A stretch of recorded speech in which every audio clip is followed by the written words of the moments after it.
Hi hello ನಮಸ್ಕಾರ ಎಲ್ಲರಿಗೂ welcome back to my YouTube channel. I hope all of you doing good. Guys, previous ಕ್ಲಾಸ್ನಲ್ಲಿ ನಾನು WH questions ಇದ್ದು introduction video ಮಾಡಿದ್ದೆ. WH ಕ್ವೆಶನ್ಸ್ಗಳು ಯಾವುವು ಮತ್ತು ಎಕ್ಸಾಂಪಲ್ಸ್ ಮೂಲಕ WH ಕ್ವೆಶನ್ಸ್ನ ನಾವು ಹೇಗೆ ರಚನೆ ಮಾಡ್ಬೋದು ಅನ್ನೋದನ್ನು ನೋಡಿದ್ವಿ. ಇವತ್ತಿನ ಕ್ಲಾಸ್ನಲ್ಲಿ WH ಕ್ವೆಶನ್ಸ್ನ ಸಿಂಪಲ್ ಆಗಿ ಡೂ ಮತ್ತು ಡಸ್ ಆಕ್ಸಿಲರಿ ವರ್ಬ್ ಯೂಸ್ ಮಾಡಿಕೊಂಡು ಹೇಗೆ ಮಾಡ್ಬೋದು ನೋಡೋಣ. ಡೂ ಮತ್ತು ಡಸ್ ಡೂನ ಪ್ರೆಸೆಂಟ್ ಫಾರ್ಮ್ಸ್, ಹಾಗಾಗಿ ಎಲ್ಲ ವಾಕ್ಯಗಳು ಕೂಡ ಪ್ರೆಸೆಂಟ್ ಟೆನ್ಸಲ್ಲಿ ಇರ್ತವೆ. ಎಕ್ಸಾಂಪಲ್ಸ್ ಹೇಳೋದಾದರೆ what do, where do, when do ಈ ರೀತಿಯಾಗಿ ಪ್ರಾರಂಭವಾಗೋ ಪ್ರಶ್ನೆಗಳು. ಓಕೆ ಗೈಸ್, ವಿಡಿಯೋ ಸ್ಟಾರ್ಟ್ ಮಾಡೋದಕ್ಕಿಂತ ಮೊದಲು ನೀವಿನ್ನೂ ನನ್ನ ಚಾನೆಲ್ಗೆ ಸಬ್ಸ್ಕ್ರೈಬ್ ಮಾಡ್ಕೊಂಡಿಲ್ಲ ಅಂದರೆ ಪ್ಲೀಸ್ ಸಬ್ಸ್ಕ್ರೈಬ್ ಮಾಡ್ಕೊಳ್ಳಿ. ಹಾಗೆ ಪಕ್ಕದಲ್ಲಿರುವ ಬೆಲ್ ಐಕನ್ ಕ್ಲಿಕ್ ಮಾಡಿ. ನಾನು ವಿಡಿಯೋ ಅಪ್ಲೋಡ್ ಮಾಡಿದಾಗೆಲ್ಲ ನಿಮಗೆ ನೋಟಿಫಿಕೇಶನ್ ಬರುತ್ತೆ. Let's go to the video. ನಾವು ಫಸ್ಟ್ ನೋಡ್ತಾ ಇರುವ WH ಪ್ರಶ್ನೆ ಬಂದು ವಾಟ್, ಏನು. ಅದ್ರ ಜೊತೆ ನಾವು ಡೂ ಮತ್ತು ಡಸ್ ಆಕ್ಸಿಲರಿ ವರ್ಬ್ ಯೂಸ್ ಮಾಡಿಕೊಂಡು ಹೇಗೆ ಪ್ರಶ್ನೆನ ಫ್ರೇಮ್ ಮಾಡ್ಬೋದು ಅಂತ ನೋಡೋಣ. ಸ್ಟ್ರಕ್ಚರ್ ಈ ಥರ ಇರುತ್ತೆ. ವಾಟ್, ಅದಾದಮೇಲೆ ಡೂ ಅಥವಾ ಡಸ್, ನಾವು ಯಾವ ಸಬ್ಜೆಕ್ಟ್ ಯೂಸ್ ಮಾಡ್ತೀವಿ ಅದ್ರ ಮೇಲೆ ಡೂ ಮತ್ತು ಡಸ್ ಅಪ್ಲೈ ಆಗುತ್ತೆ. ಅದು ಎಕ್ಸಾಂಪಲ್ಸಲ್ಲಿ ನಾನು ಹೇಳ್ತಾ ಹೋಗ್ತೀನಿ. ಅದಾದಮೇಲೆ ಬರೋದು ಸಬ್ಜೆಕ್ಟ್ ಆದಮೇಲೆ ವರ್ಬ್ ನಾವು present form of verb use ಮಾಡಬೇಕು. ಪ್ಲಸ್ ಆಬ್ಜೆಕ್ಟ್ ಬೇಕಾದಲ್ಲಿ object. First example, what do you eat ಅಂದರೆ ನೀನು ಏನು ತಿನ್ನುತ್ತೀಯಾ. ನಾನು ಏನು ತಿನ್ನುತ್ತೇನೆ ಅನ್ನೋದಕ್ಕೆ ವಾಟ್ ಡೂ ಐ ಈಟ್. ಅವರು ಏನು ತಿನ್ನುತ್ತಾರೆ ಅನ್ನೋದಕ್ಕೆ ವಾಟ್ ಡೂ ದೇ ಈಟ್. ಅವಳು ಏನು ತಿನ್ನುತ್ತಾಳೆ ಅನ್ನೋದಕ್ಕೆ what does she eat. Subjects third ಪರ್ಸನಲ್ಲಿದ್ದಾಗ ಅದ್ರ ಜೊತೆ ನಾವು ಡಸ್ ಯೂಸ್ ಮಾಡ್ತೀವಿ. What does she eat, what does he eat, what does it eat. ಈ ರೀತಿಯಾಗಿ ನಿಮಗೆ ಬೇಕಾದ ಹಾಗೆ ಸಬ್ಜೆಕ್ಟ್ ಚೇಂಜ್ ಮಾಡಿಕೊಂಡು ಪ್ರಶ್ನೆಗಳನ್ನು ಕೇಳ್ತಾ ಹೋಗ್ಬೋದು. ವರ್ಬ್ ಚೇಂಜ್ ಮಾಡ್ಕೊಂಡು ಕೂಡ ಬೇರೆ ಬೇರೆ ವಾಕ್ಯಗಳನ್ನು ಮಾಡ್ತಾ ಹೋಗ್ಬೋದು. ಇಲ್ಲಿ ನೋಡಿ, what do you write, what do you play. ನೀನು ಏನು ಆಡ್ತೀಯಾ, ಅವಳು ಏನು ಆಡ್ತಾಳೆ ಅಂದರೆ ವಾಟ್ ಡಸ್ ಶಿ ಪ್ಲೇ. ನಾವು ಏನು ಆಡ್ತೇವೆ ಅಂತ ಕೇಳೋದಕ್ಕೆ ವಾಟ್ ಡೂ ವಿ ಪ್ಲೇ. ಈ ರೀತಿಯಾಗಿ ಒಂದು ಎಕ್ಸಾಂಪಲ್ ವಾಕ್ಯನ ಇಟ್ಕೊಂಡು ನೀವು ಸಬ್ಜೆಕ್ಟ್ ಚೇಂಜ್ ಮಾಡಿಕೊಂಡು ಹಾಗೆ ವರ್ಬ್ ಚೇಂಜ್ ಮಾಡಿಕೊಂಡು ಬೇರೆ ಬೇರೆ ವಾಕ್ಯಗಳನ್ನು ಮಾಡ್ಬೋದು. ನೆಕ್ಸ್ಟ್, ವೈ ಡೂ ಅಥವಾ ವೈ ಡಸ್ ಸ್ಟ್ರಕ್ಚರ್ ಹೆಂಗಿರುತ್ತೆ ಅಂದರೆ ವೈ, ಅದಾದಮೇಲೆ ಡೂ ಅಥವಾ ಡಸ್, ನೆಕ್ಸ್ಟ್ ಸಬ್ಜೆಕ್ಟ್, ಅದಾದಮೇಲೆ ವರ್ಬ್ ಇದು present form plus object. Example ನೋಡಿ, why do you do this work. ನೀನು ಈ ಕೆಲಸ ಯಾಕೆ ಮಾಡ್ತೀಯಾ. ನಾನು ಈ ಕೆಲಸ ಯಾಕೆ ಮಾಡ್ತೀನಿ ಅನ್ನೋದಕ್ಕೆ why do I do this work. ಅವರು ಈ ಕೆಲಸ ಯಾಕೆ ಮಾಡ್ತಾರೆ ಅನ್ನೋದಕ್ಕೆ why do they do this work. ಅವಳು ಈ ಕೆಲಸ ಯಾಕೆ ಮಾಡ್ತಾಳೆ, Y does she do this work.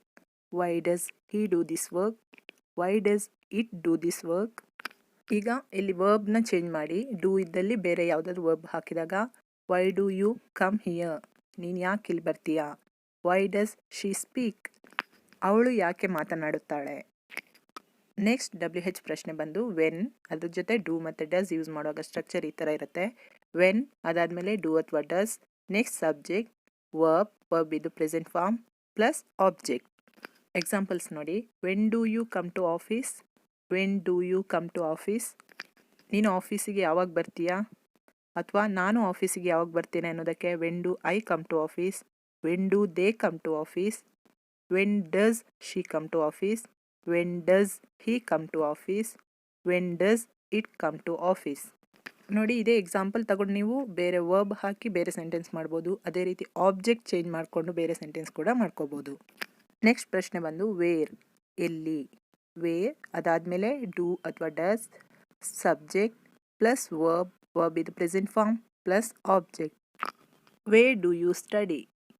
ನೀನು ಎಲ್ಲಿ ಓದ್ತೀಯಾ. ನಾನು ಎಲ್ಲಿ ಓದ್ತೀನಿ ಅನ್ನೋದಕ್ಕೆ where do I study.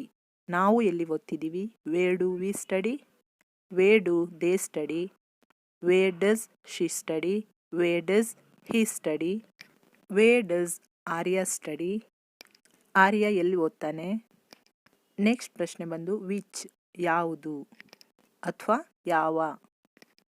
Which ಅನ್ನೋ ಪದನ ಬಳಸ್ಕೊಂಡು ಪ್ರಶ್ನೆ ಮಾಡುವಾಗ ಅದರ ಸ್ಟ್ರಕ್ಚರ್ ಈ ಥರ ಇರುತ್ತೆ. ವಿಚ್, ಅದಾದಮೇಲೆ ನೌನ್ ಅಂದರೆ ನಾಮಪದ, ಅದಾದಮೇಲೆ ಡೂ ಅಥವಾ does, next subject, next verb ಇದು ಪ್ರೆಸೆಂಟ್ ಫಾರ್ಮ್.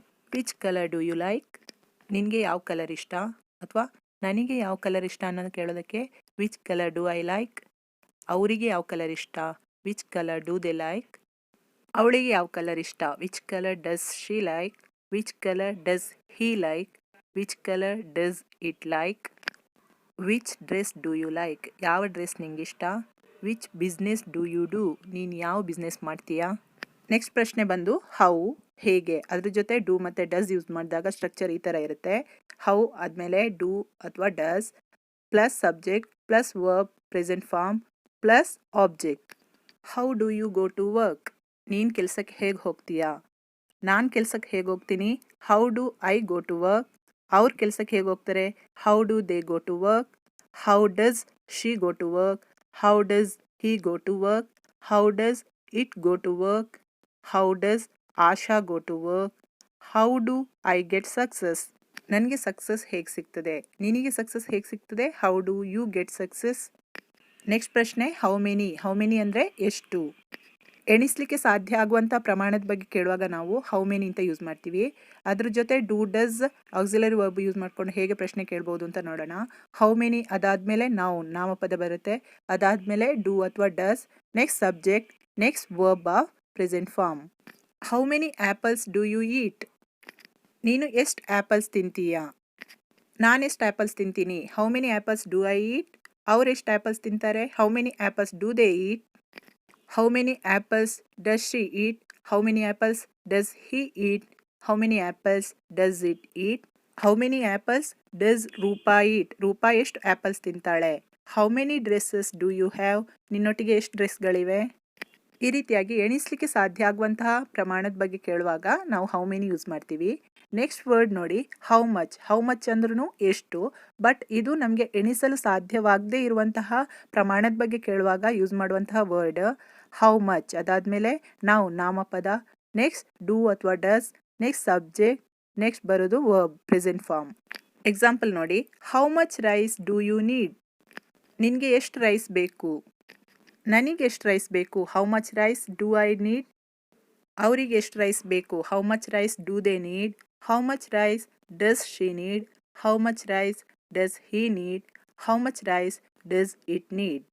ನೆಕ್ಸ್ಟ್ ಪ್ರಶ್ನೆ ಬಂದು ಹೌ ಲಾಂಗ್, ಇದರ ಫಾರ್ಮೇಟ್ ಹೌ ಲಾಂಗ್ ಅದಾದಮೇಲೆ ಡೂ ಅಥವಾ does plus subject plus verb present form. How long ಅಂದರೆ ಎಷ್ಟು ಸಮಯ ಅಥವಾ ಎಷ್ಟು ಹೊತ್ತು.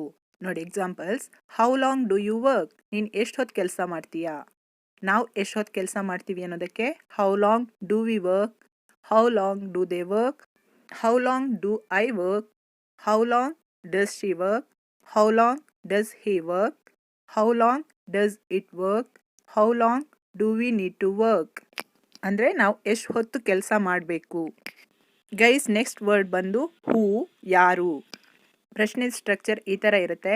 ಹೂ ಅದಾದಮೇಲೆ ಡೂ ಅಥವಾ does plus subject plus verb ಇದು ಪ್ರೆಸೆಂಟ್ ಫಾರ್ಮ್. ಎಕ್ಸಾಂಪಲ್ಸ್ ನೋಡಿ who do you meet, who do you meet, ನೀನು ಯಾರನ್ನು ಭೇಟಿ ಮಾಡ್ತೀಯಾ. ಇನ್ಫಾರ್ಮಲ್ ಆಗಿ ಕೇಳುವಾಗ ಈ ರೀತಿಯಾಗಿ ನಾವು ಕೇಳೋದು. ನೆಕ್ಸ್ಟ್ ನಾನು ಯಾರನ್ನು ಭೇಟಿ ಮಾಡ್ತೀನಿ ಅನ್ನೋದಕ್ಕೆ who do I meet, who do they meet, who do we meet. ಅವಳು ಯಾರನ್ನು ಭೇಟಿ ಮಾಡ್ತಾಳೆ ಅನ್ನೋದಕ್ಕೆ who does she meet, who does he meet, who does it meet. Whom ಯಾರನ್ನು. ಈ ಪ್ರಶ್ನೆ ಸ್ಟ್ರಕ್ಚರ್ ಈ ಥರ ಇರುತ್ತೆ. ಹೂಮ್ ಅದಾದಮೇಲೆ ಡೂ ಅಥವಾ ಡಸ್ ಸಬ್ಜೆಕ್ಟ್ ಅದಾದಮೇಲೆ ವರ್ಬ್ ಇದು ಫಸ್ಟ್ ಫಾರ್ಮ್ ಅಂದರೆ ಪ್ರೆಸೆಂಟ್ ಫಾರ್ಮ್. ಎಕ್ಸಾಂಪಲ್ ನೋಡಿ ಹೂಮ್ ಡು ಯು ಮೀಟ್, ನೀನು ಯಾರನ್ನು ಭೇಟಿ ಆಗ್ತೀಯಾ.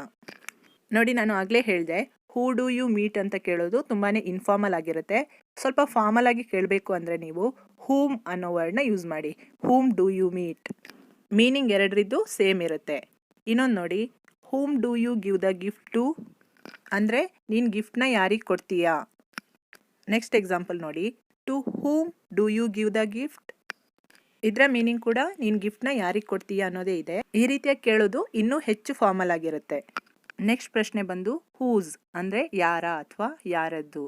ಹೂಸ್ ಅದಾದಮೇಲೆ ನಾಮಪದ ಬರುತ್ತೆ. ನೆಕ್ಸ್ಟ್ ಡೂ ಅಥವಾ ಡಸ್ ಸಬ್ಜೆಕ್ಟ್ ವರ್ಬ್ ಪ್ರೆಸೆಂಟ್ ಫಾರ್ಮಲ್ಲಿರುತ್ತೆ.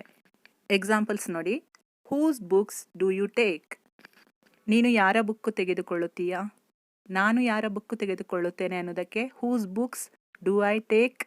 ನಾವು ಯಾರ ಪುಸ್ತಕಗಳನ್ನು ತೆಗೆದುಕೊಳ್ಳುತ್ತೇವೆ ಅಂತ ಕೇಳೋದಕ್ಕೆ whose books do we take, whose books do they take, whose books does he take, whose books does she take, whose books does he take, whose books does it take. Guys ಇವಿಷ್ಟು ಇವತ್ತಿನ ವಿಷಯ. ಈ topic ನಿಮಗೆ ಇಷ್ಟ ಆಯಿತು ಅಂತ ಅನ್ಕೋತೀನಿ, concept ಅರ್ಥ ಆಯಿತು ಅಂತ ಅನ್ಕೋತೀನಿ. ಹೊಸದೊಂದು ವಿಡಿಯೋದೊಂದಿಗೆ ಮತ್ತೆ ಭೇಟಿಯಾಗ್ತೀನಿ. ಅಲ್ಲಿವರೆಗೂ ನಮಸ್ಕಾರ.